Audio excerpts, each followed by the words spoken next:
Hebreus capítulo 4, a partir do verso 1. Diz a palavra: temamos, portanto, que sendo-nos deixada a promessa de entrar no descanso de Deus, suceda parecer de algum de vós tenha falhado, porque também a nós foram anunciadas as boas novas, como se deu com eles, mas a palavra que ouviram não lhes aproveitou, visto não ter sido acompanhada pela, repete comigo, fé, repete, de novo, naqueles que a ouviram. Nós, porém, cremos e entramos no descanso. Até a parte A do verso 3. Quero orar com você agora. Senhor Deus e Pai, aqui está a Tua palavra. E o que nós queremos, Senhor, é exatamente o que este tempo nos diz. Nós queremos estar no Teu descanso. Fala conosco, trata exatamente aquilo que precisamos ouvir, aquilo que precisamos ser ensinados pelo poder do Teu nome, em nome de Jesus, amém? Irmãos, quero ir direto para a palavra. Nós vamos dizimar e ofertar no término do culto hoje, mas convém que nós temos sido tocados pelo Senhor e falados por Ele em algumas partes, há algum tempo já, com muito ênfase na questão da dependência, do crer, do exercer fé e de agir. Eu quero falar para você nessa noite, a minha palavra é algo especificamente sobre um propósito eterno de Deus. Todos nós, de alguma forma, com o tempo de convivência com o Senhor, de investimento de vida de Deus em nós, começamos a entender que Deus tem um propósito para nós, amém?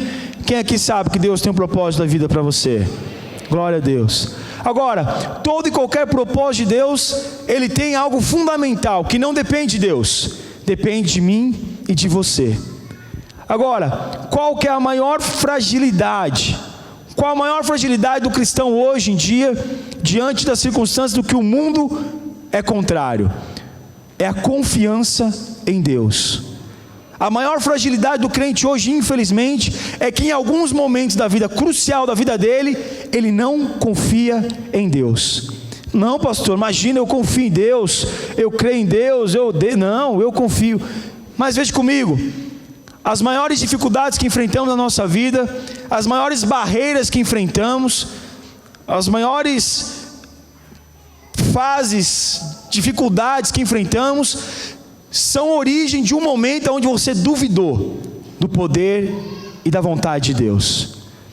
Talvez você comece a analisar agora o momento que você passou de dificuldade, de nível de preocupação, de incômodo, e aí você começa a ir lá na origem. E qual é a origem? A origem pode ter sido um milésimo de segundo, mas naquele momento você não confiou em Deus. Veja, lá no Éden, Adão e Eva viviam com Deus, andava com Deus, via Deus, convivia ali todo dia com o Senhor, e o Senhor tinha dado algumas ordens para eles. Na verdade, Deus tinha dado para eles de forma liberal, que eles desfrutassem de tudo, e tinha só uma regra, uma única e pequena regra, que existia uma árvore a qual que eles não deveriam experimentar. E Eva, a Bíblia diz que estava ali passeando, e eis que o diabo chega para tentar Eva. E Eva até começa bem, ela começa a defender Deus. Não, Deus falou, e se Ele falou, mas o diabo foi exatamente para quebrar a confiança que Eva tinha em Deus.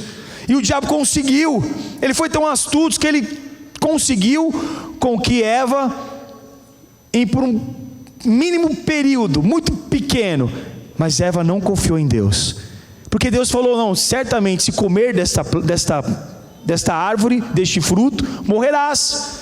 E o diabo falou para ela, não vai morrer não. Você acha que Deus vai matar? Deus vai não, Deus não vai. E naquele milésimo de segundo, Eva duvidou. Eva parou de confiar em Deus, e aí entrou o pecado na vida de Eva. Eva deu ouvido para a serpente, para o diabo, e todos nós já sabemos da história, de toda a consequência que nós vivemos até hoje, por causa de uma falta de confiança. Pastor, o que é a falta de confiança em Deus? falta de confiança em Deus, ele é muito mais conhecido como fé. Repete comigo, fé. Mais uma vez, mais uma vez, mais uma vez. Vocês estão só na quarta vez, agora eu estou tendo que aumentar a intensidade, hein? Mas a falta de confiança é a falta de fé. Em algum momento da sua vida, em algum lapso de momento da sua vida, você confiou mais em você do que em Deus. Você confiou mais na circunstância do que em Deus. Você confiou mais no acaso, mais na planilha, mais no estudo, mais no que falaram do que em Deus. E pode ter certeza que naquele momento, um grande problema começou na sua vida. Veja, eu quero ilustrar esse princípio pela questão da fé, porque eu quero chegar num ponto crucial na vida de um homem, de um ser humano, aquele que depende de Deus. Eu quero citar a questão da fé, mas o meu alvo em si essa noite é trazer para você a importância do propósito de Deus. E que se você não tiver a base da fé, você não consegue enxergar, desfrutar e viver esse propósito. Veja, o crer é muito profundo. Nós vimos lá nos textos que Jesus aparece para os discípulos depois de ter ressuscitado, e Tomé ainda não acredita, e Jesus fala para ele: então põe a mão aqui, dá uma olhada. Será que só assim você vai acreditar? Tem que sentir os buracos, as feridas. É dessa forma. E muitos de nós somos como Tomé. Você não consegue só pelo ouvir, você não consegue crer. Agora, pensa comigo, hoje a coisa mais moderna que existe hoje são redes sociais, não é verdade? Então existem aí o WhatsApp, o Facebook, o Twitter, o Instagram, o chat. Falou ali, quase gritei gol. O chat de quem? Então existem essas redes sociais, e existem algumas pessoas, algumas celebridades que têm milhões de seguidores. Milhões de seguidores. Aí você precisa parar para pensar: peraí, o que é um seguidor? O que é um seguidor? Não, pastor, é que eu só acho legal. Mas na verdade, o seguidor é um discípulo. Ele está disposto a olhar, a enxergar, a ver, a ouvir, a prestar atenção em tudo que aquela pessoa faz, ou que algumas coisas que ela faça. Então, é muito fácil hoje para o mundo seguir qualquer pessoa que você nunca viu pessoalmente na sua vida, que você nunca teve nenhum segundo sequer de relacionamento, mas segue, curte, vê, replica, exalta, copia, e você nunca teve um trisquinho de experiência com nenhum deles, nada, nunca ouviu uma voz ao vivo, nunca tocou em muitos casos. Mas em Jesus, que é tão soberano sobre tudo isso, é tão difícil manter seguidores de Jesus. É tão difícil manter seguidores daquilo que Jesus ensinou, daquilo que Jesus mostrou e demonstrou. A palavra diz que só há uma forma de nós crescermos. Nós só crescemos, a nossa fé só pode ser aumentada, acrescentada no conhecer. No conhecer e no ouvir. Ouvir de quem? De Cristo. Quanto mais você conhecer a Cristo, quanto mais você ouvir de Cristo, mais a sua fé aumenta. Então o primeiro ponto, talvez que a sua fé pode estar um pouco abalada no crer totalmente na condição de Deus, é que o seu relacionamento com Deus, com Jesus, está muito pequeno, ou tem algumas brechas, ou tem alguns vazios aí. Agora, quanto mais você ouvir de Jesus, quanto mais você falar de Jesus, quanto mais você buscar a Jesus, mais acrescido de fé você vai ser. Amém? Amém? Vira para o seu irmão e fala: você tem fé? Ele respondeu, ou você nem deu tempo dele responder? Olha de novo, fala: você tem fé? Tem uma fala: daquela fé, mas naquilo tudo.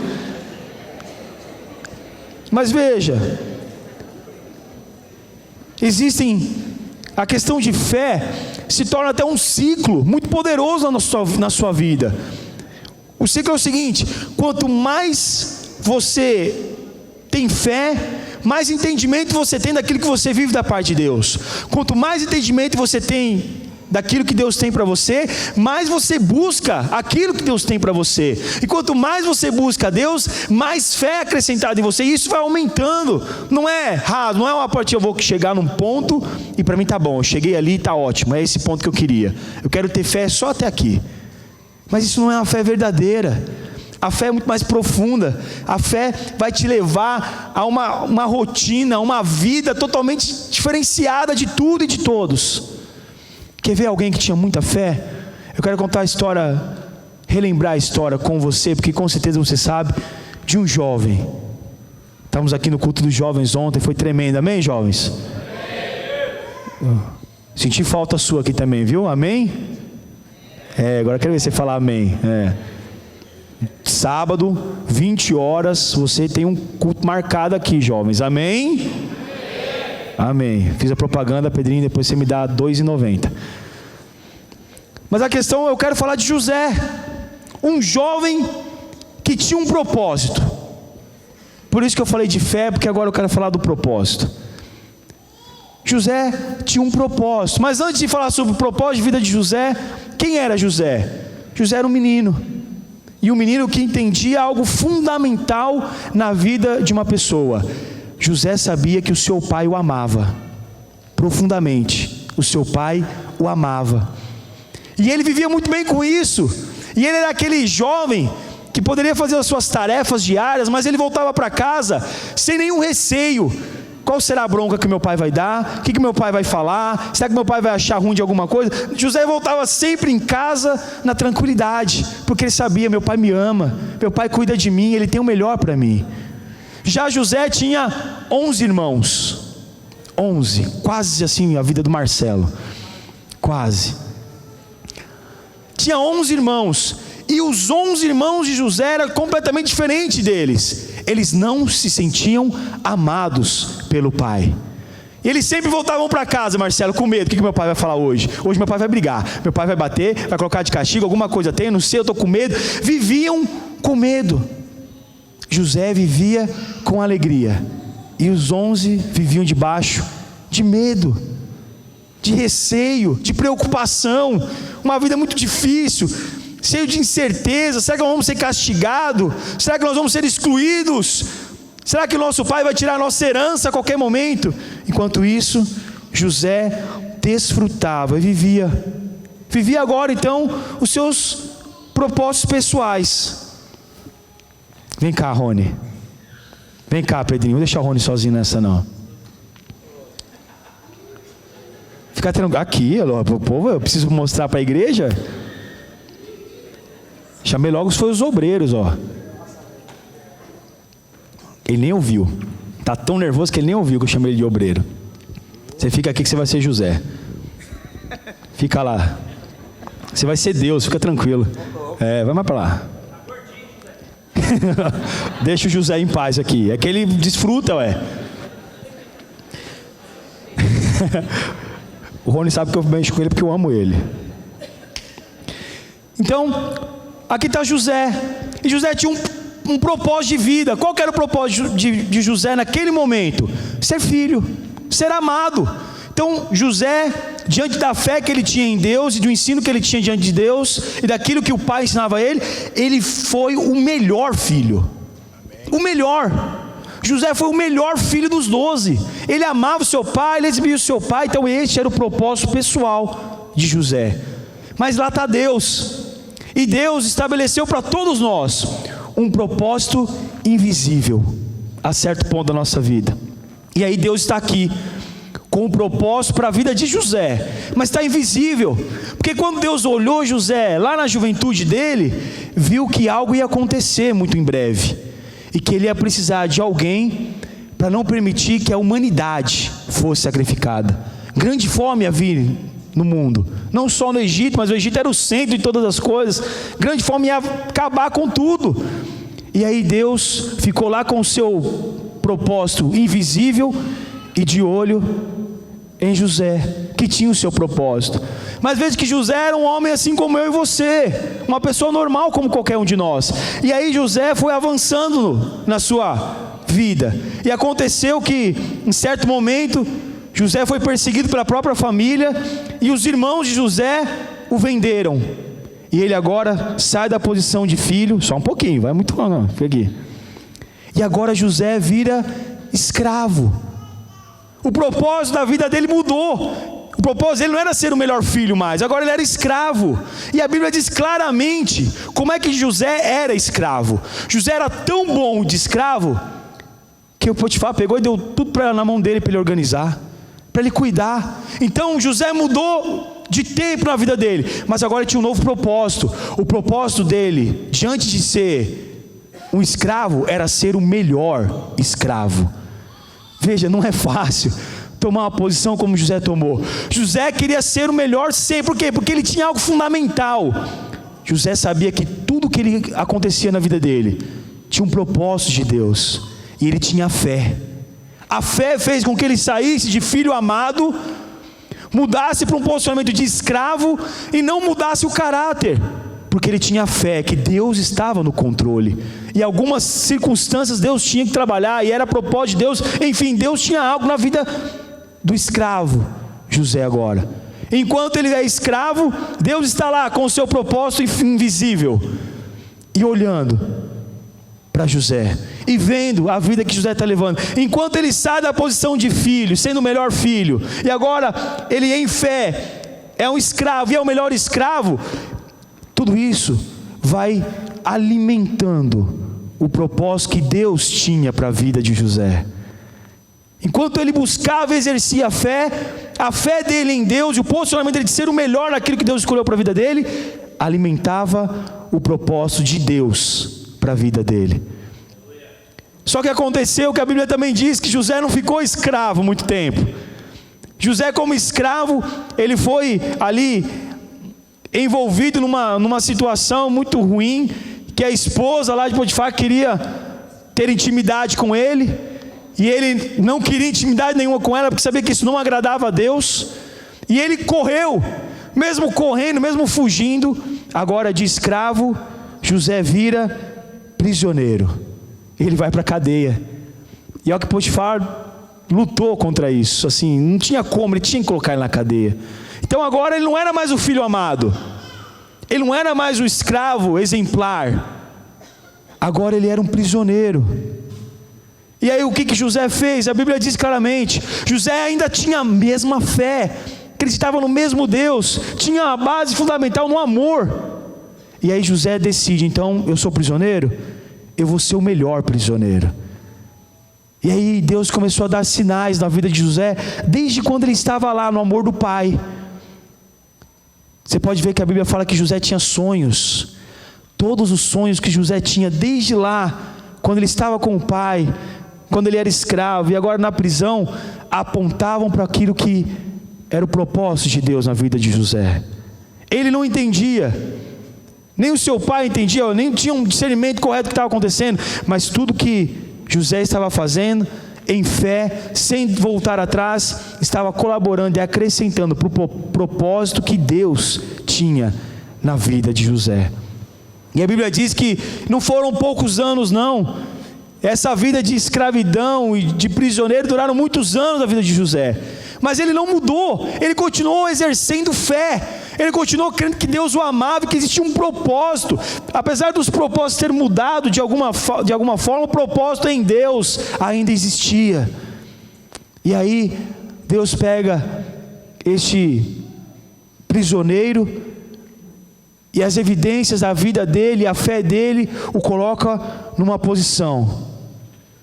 Agora José vira governador de todo o Egito. O propósito da vida pessoal dele mudou. Agora ele não precisava mais ser o melhor prisioneiro, agora ele ia ser o governador, porque nas mãos de José todo o povo foi salvo. A fome não veio, a fome veio, mas a fome não teve o poder que ela tinha programação para ter. E José agora, ele era o governador. Ele era o governador de todo o Egito. Aquele menino que nasceu lá no amor do pai, que foram mudando os seus propósitos, mas não abriu mão da fé e de exercer aquilo que ele tinha em Deus. Agora ele alcança a segunda maior hierarquia, autoridade dentro do Egito. Ele era o governador. Estava tudo na administração agora de José. E teve um teste na vida de José. Fica aí. Qual era mais um teste para ver se todo aquele tratar, se todos aqueles propósitos estavam evidenciados na vida deles? Em certo momento a Bíblia diz que José, agora como governador, recebe lá no Egito 11 homens. 11 homens pedindo por comida, querendo comprar comidas, querendo comprar. E esses 11 homens são os 11 irmãos, que quando ele estava aqui na posição de filho amado, seguro, e a insegurança dele o permitiu vender como escravo. E naquele momento, Deus olha para José e fala: eu preciso só desse sinal, agora é a hora de eu ver se o meu propósito vai se cumprir. E naquele momento, José dá a melhor resposta.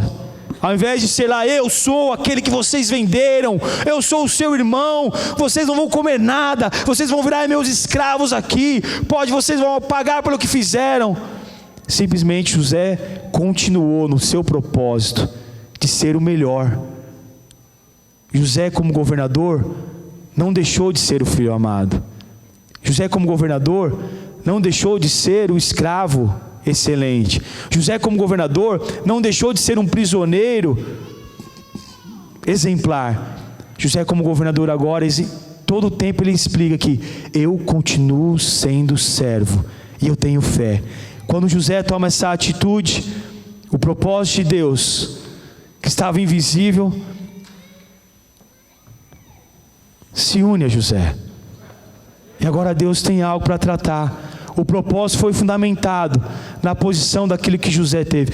O propósito de Deus nunca mudou. O propósito de Deus é um só, é único, está estabelecido. A Bíblia diz que o propósito de Deus para mim, para a sua vida, está estabelecido antes da criação do mundo.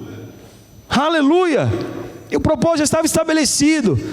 Agora, o posicionamento em fé de José o fez alcançar a unidade daquilo que o propósito de Deus tinha para a vida de José.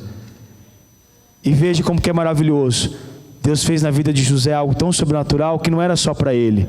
Alcançou a casa dele, a família dele, a nação dele e todo o povo. Porque o propósito dele podia mudar, mas a essência do que ele cria e o tamanho da fé não mudou e foi alcançado em favor do propósito de Deus. Amém? Obrigado. Agora, veja quão profunda é essa questão. José teve inúmeras situações para mudar, para abrir mão. Cada vez que ele se firmava num propósito, a realidade de vida dele mudava. Cada vez que ele estava ali com a excelência de ser o filho, agora mudava para ele ser o escravo. Quando ele chegou na excelência de ser escravo, agora ele era prisioneiro. Quando ele chegou na excelência de ser prisioneiro, agora chegou o momento dele alcançar o propósito que Deus tinha estabelecido para ele. Mas faltava algo, faltava ainda o último ponto para a vida de José. Qual que era o último ponto? Como é que seria a reação de tudo aquilo que Deus permitiu ele fazer? Todos os sonhos que ele tinha tido, todas as promessas, todas as palavras, toda a visão que foi colocada na vida de José, tudo aquilo. Como é que isso seria agora finalizado? Como é que isso seria projetado? De filho amado a escravo. De melhor escravo a prisioneiro. De melhor prisioneiro. Você fala, e agora? Vai para onde? Talvez essa seja a situação da sua vida. Seu posicionamento era aqui. Até alguns dias você se sentia totalmente amado. O filho amado, com alegria, sendo cuidado. Voltava para casa sem nenhum medo, que sabia que o conforto está lá. Fazia as coisas com maior conforto. Mas aí o propósito muda. Vira para o seu irmão e fala: o propósito muda, irmão. Fala para o da direita e fala para o da esquerda. Quem sabe ele acorda. O propósito muda. Agora, mesmo que o propósito mude na minha e na sua vida, o que não pode mudar é a essência de Deus em nós, é o alvo de Deus em nós, é a fé em Deus que nós podemos e devemos ter. Não pode. José, em nenhum tempo, de todas essas fases da vida dele, ele não abriu mão de exercer fé. Ele sabia que apesar das circunstâncias, e não foi fácil. Talvez você está pensando em algumas circunstâncias e fazendo um comparativo com a sua própria vida. Talvez você passe fases da sua vida e alguns momentos são bem difíceis. E aí você começa a entender: como é que eu estou nessa? Por que eu estou nessa situação? Agora, não são os porquês que nós devemos perguntar para Deus, mas o para quê. Senhor, até agora eu me sentia muito amado, eu estava na casa do Pai, desfrutando, e agora eu sou um escravo. Para quê? Para que você possa aumentar a sua fé. Esse é o alvo em todos os propósitos que você estabelece na sua vida, é que a sua fé aumente, é que você não esmureça, é que você não veja que podem mudar as circunstâncias, podem mudar as situações, podem avançar os anos, podem vir tentações, podem vir dificuldades diferentes, mas o Deus é o mesmo, e o propósito está estabelecido. E o propósito de Deus não está estabelecido por aquilo que somos, é por aquilo que Ele é, e glória a Deus por isso. Porque se o propósito de Deus fosse estabelecido por aquilo que somos, vale a pena rir agora. Mas para a glória de Deus, e para ser muito agradecido, e para se sentir privilegiado, o propósito de Deus não está baseado em nós, está baseado nele. Oh, rachei que teremas. Está baseado nele. Porque não foi por acaso que você encontrou Jesus. Não foi porque você não tinha mais nada para fazer e a única saída da sua vida era Jesus. Não, é o contrário. É porque a única e a melhor saída para nós é Jesus. Na verdade não é a saída, é o começo, é o tiro de largada. Não importa qual o momento que você passa, qual a situação que você passa, o que importa é que a sua fé não pode ser abalada. Você tem que entender que Deus está permitindo algumas coisas acontecerem no seu dia a dia, na sua vida, na sua correria particular, mas é para que você cresça nele. Nós precisamos estar preparados. Você imagina se Deus tivesse pegado aquele menino José, mimadinho, no colo do pai, sendo bem vestido pelo pai, sendo bem cuidado pelo pai, e colocasse ele de imediato lá no propósito para governar todo o Egito. Não daria certo. Ele não tinha experiência necessária, ele não teria a vivência necessária, ele não tinha intimidade necessária para governar. Mas Deus permitiu que os propósitos pessoais da vida dele fossem mudados, como Deus permite que o seu propósito seja mudado a cada dia. Talvez você hoje se encontre numa situação particular da sua vida e você tem um propósito. E não vou dizer que os propósitos são errados ou enganosos. Você tem o propósito de ter um carro, de ter uma casa, de ter uma família, de conquistar. Isso é um bom propósito, mas não é o ápice, não é o alvo, não é o fundamental, não é a grande evolução do que Deus tem para você. Veja, José não buscou os seus propósitos. Ele viveu cada fase da sua vida. Ele viveu como filho amado, ele viveu como escravo, ele viveu como prisioneiro, e agora ele veio como governador. Em todo o tempo, em toda a fase, o propósito que ele tentava estabelecer para ele, ele buscava ser o melhor para Deus, para agradar a Deus, para exaltar a Deus, para engrandecer a Deus. Agora chegou um momento, enquanto ele buscou em primeiro lugar o reino de Deus e a justiça de Deus, chegou um momento, quando ele começou a governar o Egito, que todas as coisas, as demais, foi acrescentado na vida dele. José era rico, fartura, família, filhos, esposa, e agora o que faltava, Deus trazia de volta. O pai, os irmãos, o povo. Deus trazia de volta a essência da vida de Jacó. Mas ele poderia lá naquela fase, quando ele foi vendido como escravo, ter aberto mão. abri mão, não quero mais. Não quero mais vida com Deus, não quero mais viver Deus, porque eu estava nessa fase da minha vida e era tão bom, e eu fui vendido pelo meu próprio irmão, os meus irmãos me venderam. Você acha que eu quero o que com esses irmãos agora? Talvez as pessoas que mais te entristecem, que mais te incomodam, são as pessoas mais próximas de você. O que fazer com isso? Abrir mão das pessoas? Jamais! Não abrimos mão de ninguém. Nós devemos nos unir mais e ser sinceros um com o outro, mas sinceramente certo, não sinceramente errado. Ser sincero, rasgar o coração, abrir e falar, porque o corpo só tem vida, os membros do corpo que somos nós só tem vida ligada ao corpo, fora dele morre.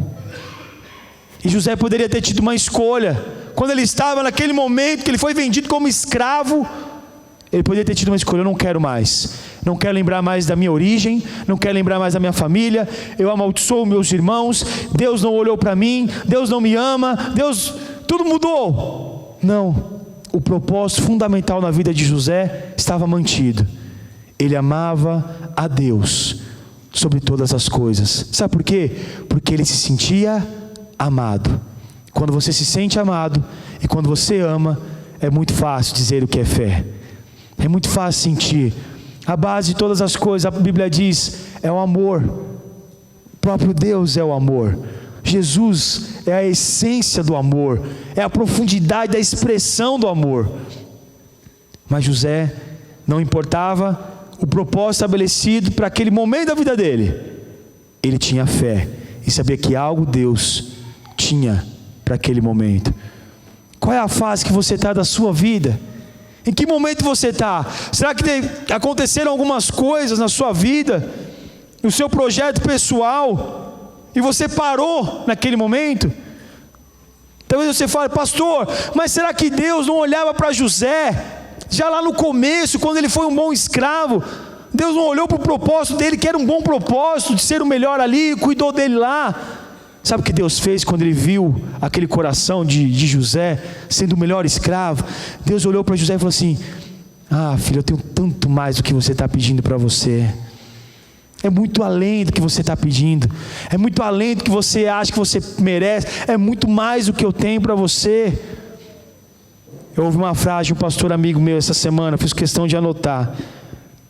Ele colocou assim, que o seu maior sonho é o menor sonho de Deus para você, porque você não consegue entender os planos de Deus para a sua vida. O seu maior sonho em Deus, para Deus, é o menor de todos eles, porque você não consegue mensurar qual é a grandeza do que Deus tem para a sua vida. Os 3 amém recebeu. Estou brincando, todos vocês receberam. Amém? Feche seus olhos. Vem cá, Ti.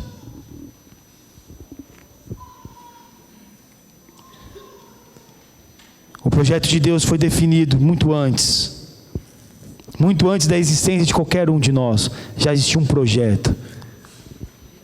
Muito antes de tudo isso, já existia esse projeto. Mas o avançar no projeto depende em que ponto você está. Se você está na primeira etapa que fez você mudar o seu projeto inicial, talvez você tinha um projeto de conquistar casa própria, e aí se deparou com um momento da sua vida que você precisou morar de aluguel, e você parou aí, o projeto parou, você parou de exercer a fé fundamental que Deus tem para você. Tem problema, pastor, viver de aluguel? Não tem, irmãos, mas também não tem problema você buscar o melhor de Deus para a sua vida. Não tem problema, é bom, é benigno, porque Deus nos ama. Repete comigo: Deus é bom, Ele me ama e Ele quer me abençoar. Só que se você dizer isso só por repetição e não exercer fé para isso acontecer na sua vida, você vai parar lá no momento da escravidão. Você não vai avançar, os propósitos não vão mudar, você não vai conseguir se reposicionar. você precisa olhar para Deus e parar de olhar para você. Você precisa olhar para a força e pelo poder que Deus tem, não para o homem. O homem é falho. Uma hora ou outra você vai se entristecer, uma hora ou outra você vai se desapontar, porque nós somos extremamente limitados diante da grandeza de Deus. Mas a Bíblia diz que os nossos olhares estão para o alto, da onde nos vem o socorro, e é o socorro bem presente na hora das dificuldades. É lá que devem estar os seus olhos. Pastor, eu devo abrir mão então de qualquer homem? Eu não estou falando que você deve abrir mão do homem, mas a sua maior confiança tem que ser em Deus. Mas pode ter convicção também que Deus vai levantar homens e mulheres, jovens, senhores e senhoras, para falar e para tratar a sua vida, para te ajudar nessa caminhada, para você não desanimar e não deixar a sua fé esmorecer. Deus vai levantar sim pessoas para o seu lado, para te ajudar. E melhor e maior ainda, Deus vai levantar você para ser bênção na vida de alguém, para ser ferramenta, para olhar para a pessoa e falar: irmão, olha só, olha aqui para mim, eu tenho fé. E se você não tem fé suficiente, eu vou começar a orar, eu vou começar a exercer um poderoso da parte de Deus, para que a minha fé contagie você, e você veja que é possível, que pode, que acontece, que vai.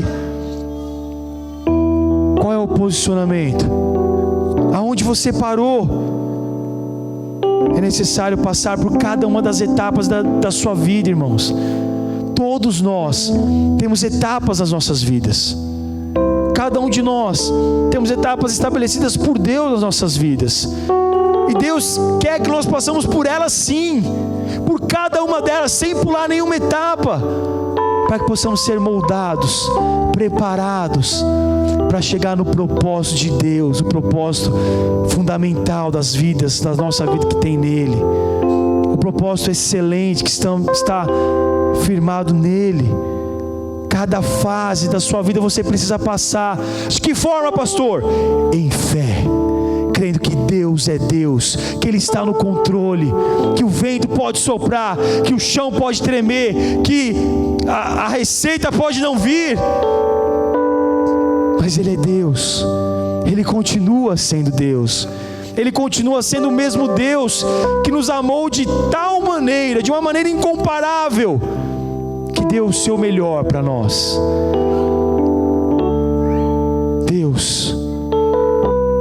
Deus te ama, Ele é bom e Ele quer te abençoar. Pastor, como viver isso? Exercendo fé. É o que a Bíblia diz. Aqui eu estou colocando para você, não é um texto programado por mim, não é um plano que eu fiz aqui de estudo particular, é o que a própria palavra de Deus diz. A Bíblia diz que se creres, verás a glória de Deus.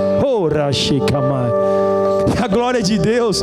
Vou dizer para você, talvez alguns de nós não tomamos posse de querer ver a glória de Deus porque não estamos preparados. Porque quando vem a glória de Deus, Marcelo, nada fica em pé, tudo se prostra diante da glória de Deus. Talvez é essa a maior dificuldade que você tenha. Você até quer, mas está meio acanhado, está meio com receio. Eu tenho até, olha, eu já ouvi falar que quando Deus vem, Ele vem mesmo. Irmãos, muda o sentimento. Deus não vem, Deus habita. Ele mora em nós. Nós somos privilegiados por estar aqui essa noite. Apesar do frio, da chuva, das situações inúmeras, você é um privilegiado. Não por estar ouvindo essa palavra, você é um privilegiado porque Deus te ama. E não por aquilo que você é, mas Ele te ama porque você existe. Isso é fundamental. Qual foi o início de uma vida vitoriosa de José? Ele entendeu que ele era um filho amado. Foi o início da vida de José. E olha que não foi uma vida tão fácil. Talvez você possa comparar com alguns momentos da sua vida de dificuldade.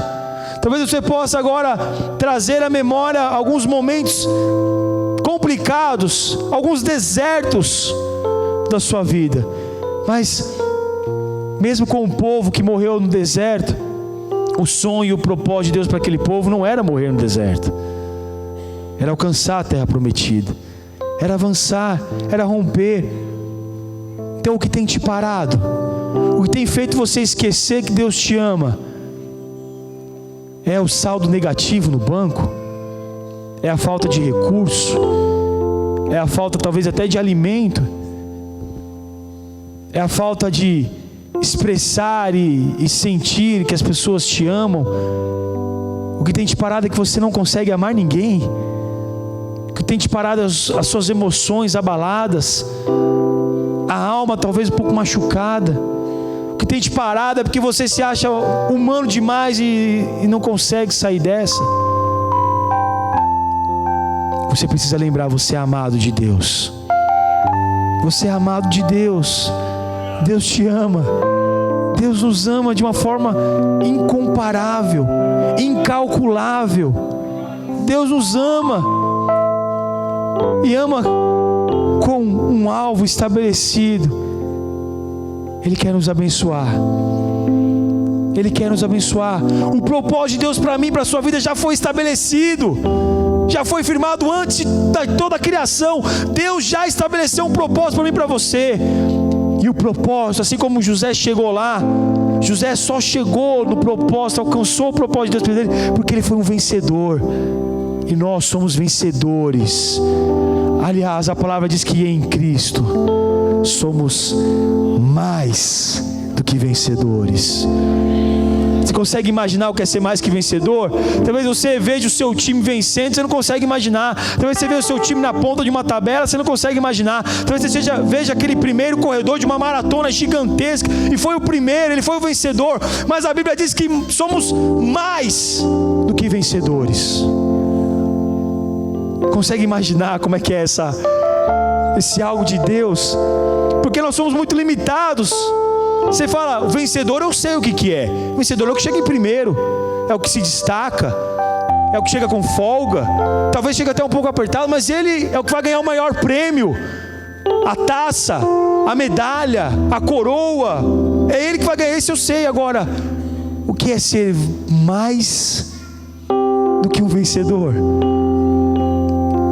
É aquele que não está preocupado com o que vai armazenar aqui, nesse natural. É aquele que não está preocupado em agradar o mundo. É aquele que não está preocupado em fazer bem para este mundo.